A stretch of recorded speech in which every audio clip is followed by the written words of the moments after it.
Hey guys, in this tutorial I'll be showing you how to download Instagram videos or pictures, using Instake Downloader.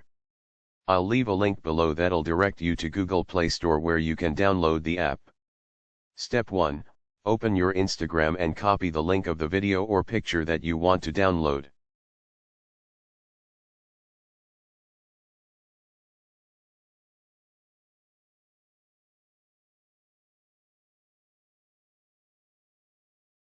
Step 2, the video or picture will start downloading once you open the Instake Downloader.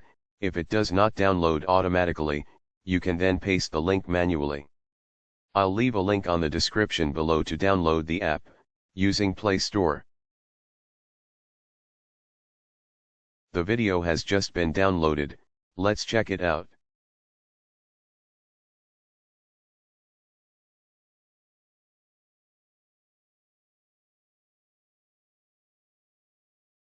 Thanks for watching, please subscribe.